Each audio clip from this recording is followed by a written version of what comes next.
The dashboard clock read 2:37 a.m. when I realized I was in trouble. Big Mike's semi hadn't stopped for gas in hours, and we were far off Route 66. His calloused hands gripped the wheel too tight, knuckles white under the dim lights. "Almost there," he mumbled, more to himself than to me. The road ahead stretched endlessly, swallowed by darkness. My phone was dead, my water bottle empty. As an old, dilapidated building loomed in the distance, Mike's eyes met mine in the rearview mirror. They were filled with regret. That's when I knew this wasn't just a ride anymore. It was a trap. The cab of Mike's truck was a cluttered mess of fast food wrappers and empty energy drink cans. A small bobblehead hula girl danced on the dashboard, her plastic smile mocking my growing anxiety. I tried to focus on the passing landscape, but the darkness outside only reflected my own worried expression in the window. "So, what brings you out to these parts?" Mike's gravelly voice broke the silence. I hesitated, weighing how much to share with this stranger. "Job interview in Phoenix," I replied, keeping it vague. "What about you? Long haul tonight?" Mike chuckled, a sound that sent shivers down my spine. "Oh, I'm always on a long haul, kid. Been driving these roads for longer than you've been alive, I reckon." I nodded, unsure how to respond. The truck's radio crackled with static, and Mike fiddled with the dial. "Damn thing never works out here," he muttered. I pulled out my phone, hoping to distract myself with some music or maybe send a quick text to my sister. No signal. "Of course." "Don't bother," Mike said, noticing my frustration. "Ain't no towers for miles. It's just you and me out here." Those words hung in the air, heavy with unspoken threat. I swallowed hard, trying to keep my voice steady. "How much longer till we reach Phoenix?" Mike shrugged, his massive shoulders rising and falling like mountains.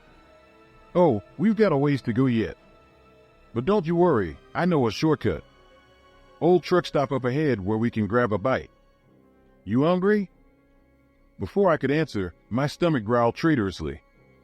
I hadn't eaten since noon, and it was well past midnight now. "I guess I could eat," I admitted reluctantly. "That's the spirit," Mike grinned, revealing yellowed teeth. "You know, I've picked up a lot of hitchhikers over the years. Some of them, well, let's just say they weren't all that friendly." I shifted uncomfortably in my seat. "What do you mean?" Mike's grip tightened on the steering wheel. "This job, it changes a man. Makes you see things differently. You start to wonder who you can trust, you know?" I nodded noncommittally, my eyes darting to the door handle.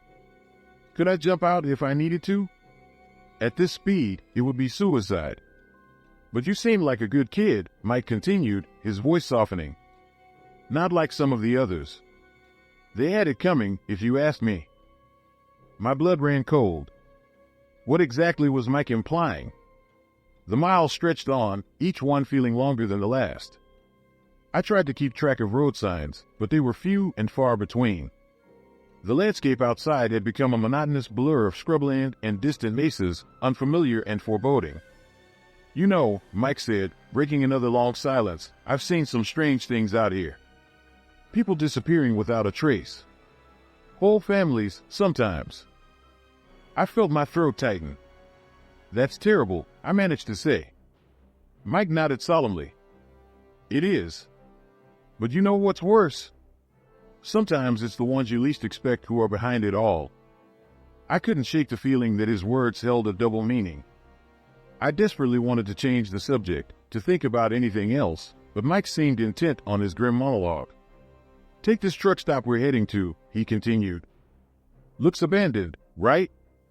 But appearances can be deceiving." I glanced at him, trying to gauge his expression, but the mirrored sunglasses revealed nothing. Who wears sunglasses at night? Suddenly, Mike swerved sharply, nearly running off the road. My heart leaped into my throat. "Sorry about that," he muttered. "Thought I saw something in the road." But I hadn't seen anything. The road ahead was empty and straight. I noticed Mike's hands were shaking slightly on the wheel. Sweat beaded on his forehead despite the cool air conditioning. Something was very, very wrong. Listen, I said, trying to keep my voice steady, maybe we should just keep going to Phoenix. I'm not that hungry after all. Mike's laugh was hollow. Too late for that now, kid. We're almost there. In the distance, I could see a faint glow. As we drew closer, the silhouette of a dilapidated building came into view. The truck stopped. My phone buzzed in my pocket a signal, finally. But before I could reach for it, Mike's hand shot out, grabbing my wrist. We're here, he said, his voice barely above a whisper. The truck rolled to a stop in front of the decrepit building. Mike cut the engine, plunging us into silence. He turned to me, slowly removing his sunglasses.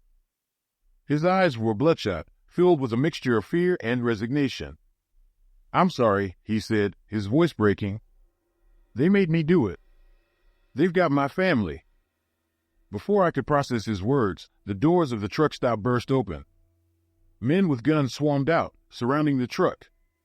I realized with horror that I'd been delivered into the hands of a human trafficking ring, and Mike was just another victim forced to comply. In that moment of chaos, I saw my chance. I yanked the door handle and tumbled out of the truck, my legs carrying me into the darkness of the desert before my mind could catch up. I'm writing this as a warning. I managed to escape that night, but many others haven't been so lucky. The authorities say they're investigating, but I've heard nothing concrete.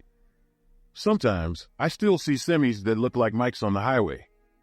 I wonder how many of those drivers are hauling more than just cargo, forced to choose between strangers and their loved ones.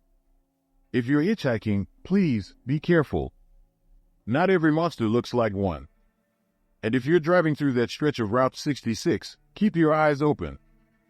That old truck stop might still be out there, waiting.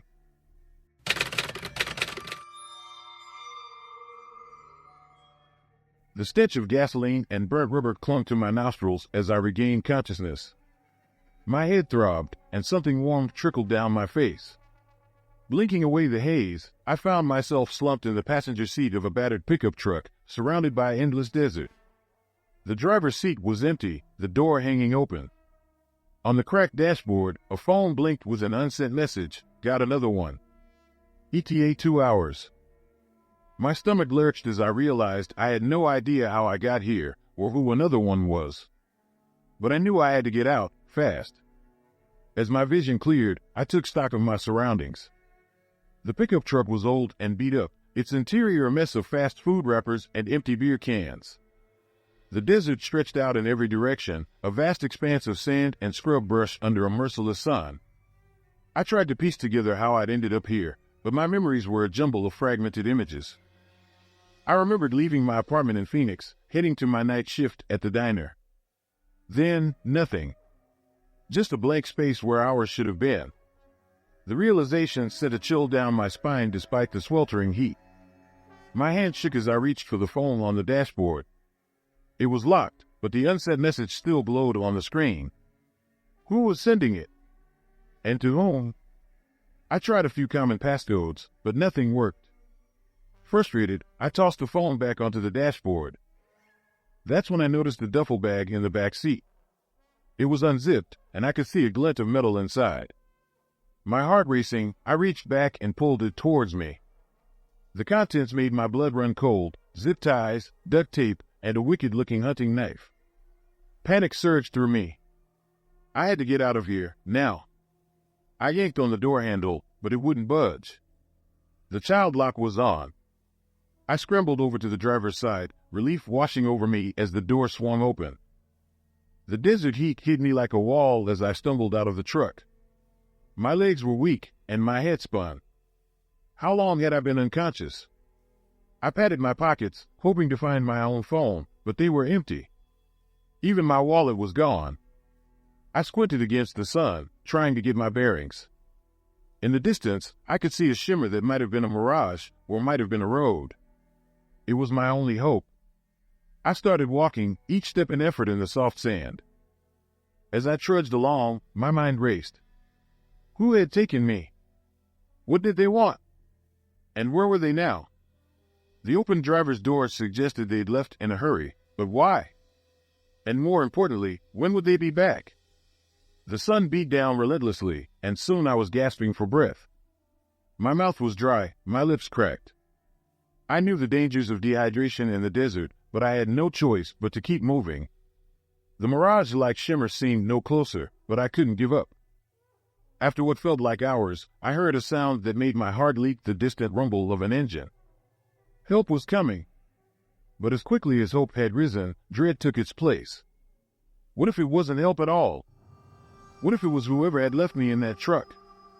I looked around frantically for somewhere to hide, but the landscape offered no shelter. In desperation, I dropped to the ground, pressing myself as flat as I could against the scorching sand. The engine sound grew louder, and I held my breath as a vehicle approached. Through narrowed eyes, I watched the battered blue sedan cruise slowly past. The windows were tinted, hiding whoever was inside. It continued down the road for a few hundred yards, then made a U-turn.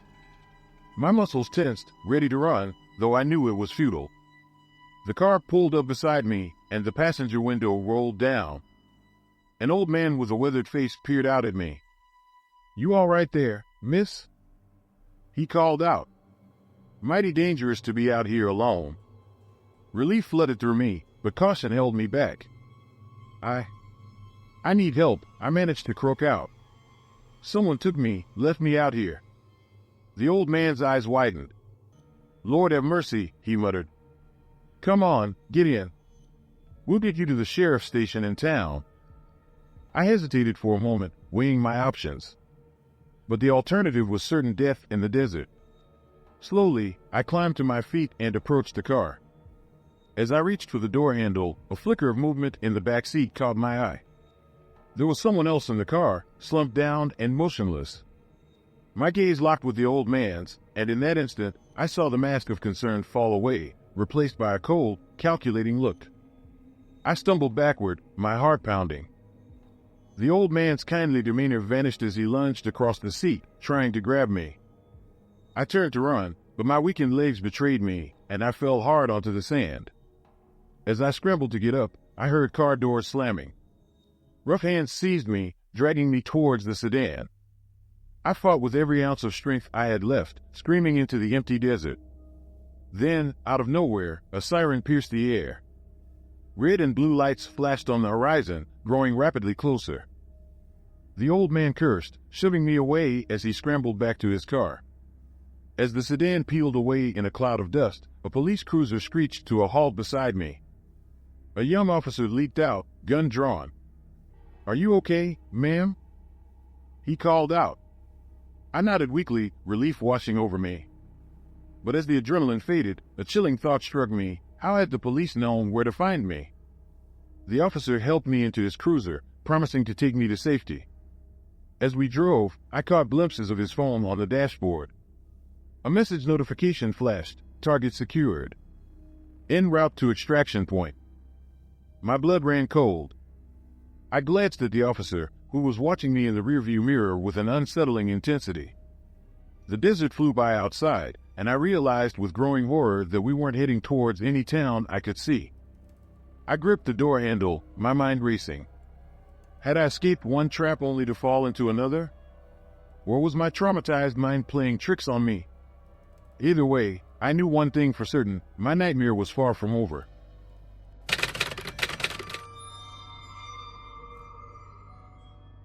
The crackle of a police radio jolted me awake.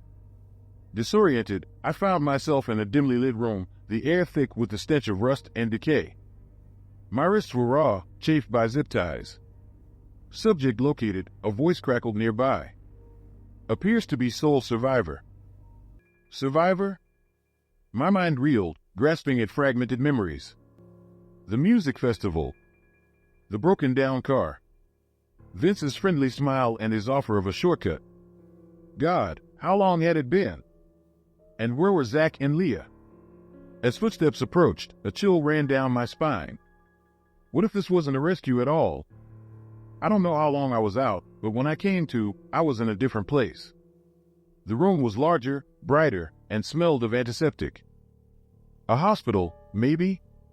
My wrists were free, but my whole body ached like I'd been hit by a truck. A nurse walked in, her face a mask of professional concern. "You're awake," she said softly. "How are you feeling?" I tried to speak, but my throat was dry and raw. She offered me water, which I gulped down greedily. Where am I? I finally managed to croak out. You're in Mercy General Hospital, she replied. You've been here for 3 days. Do you remember what happened? I closed my eyes, trying to piece together the fragments of memory. We were going to Coachella, I began slowly. Me, Zach, and Leah. Our car broke down. The nurse nodded encouragingly. Go on. This guy, Vince, he offered us a ride. Said he knew a shortcut. I paused, the memories becoming hazier. We ended up somewhere else. There were other people. They wanted to hurt us. The nurse's expression shifted slightly, a mix of sympathy and something else I couldn't quite place. The police will want to talk to you, she said. They've been waiting for you to wake up.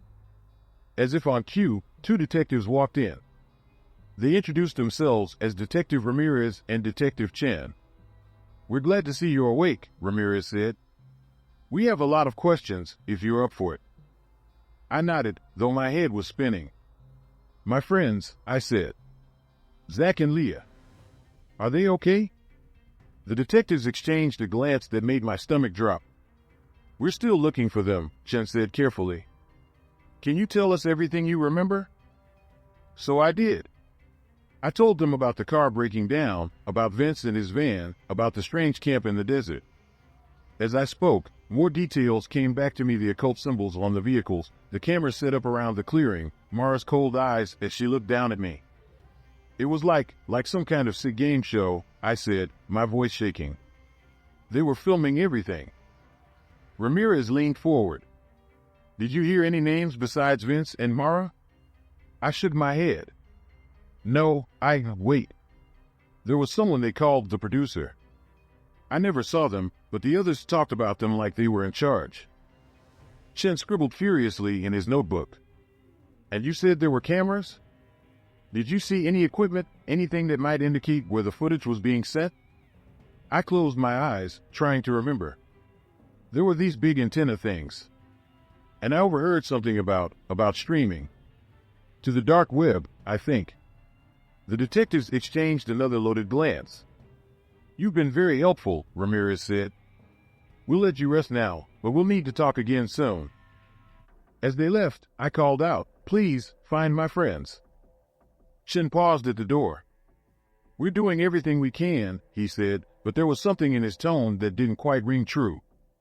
After they left, I lay back, my mind racing. Something wasn't adding up. The way the nurse had looked at me, the detective's reactions, it was all slightly off. I must have dozed off because the next thing I knew, it was dark outside. The hospital was quieter now, with just the occasional squeak of shoes on linoleum in the hallway. That's when I heard it.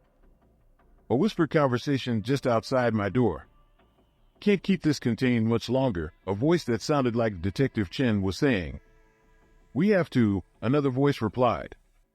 It took me a moment to recognize it as the nurse who had been caring for me. If word gets out about what's really happening. I know, Chen hissed. But what about the other 2? If they're still out there. They're not, the nurse said firmly. Trust me. This one's the only loose end we need to worry about. My blood ran cold. What the hell was going on? I didn't have time to process what I'd heard. The door opened, and the nurse walked in, syringe in hand. Her friendly demeanor was gone, replaced by a cold efficiency that chilled me to the bone. I'm sorry, she said, not sounding sorry at all. But we can't risk you remembering anymore. As she approached, I noticed something on her wrist, a small tattoo of the same occult symbol I'd seen at the camp. It hit me then, there was no escape. The hospital, the police, they were all part of it. In a burst of adrenaline, I leaped from the bed, shoving past her. I ran down the hallway, alarms blaring around me. As I turned a corner, I came face to face with a man I'd never seen before. He smiled, and I recognized that smile immediately. It was the same as Vince's. Welcome back to the game, he said. I don't know how I got out of that hospital. The next thing I remember is running through the streets, the cool night air on my skin. I found a 24-hour internet cafe, and I'm writing this now, hoping someone will see it, hoping someone will believe me. I don't know if Zach and Leah are still alive. I don't know how deep this conspiracy goes. All I know is that I can't trust anyone. If you're reading this, be careful. They're out there, watching, waiting. And their game, it never really ends. Like the story? Hit like and subscribe. See you in the next story popping up on your screen at this exact moment.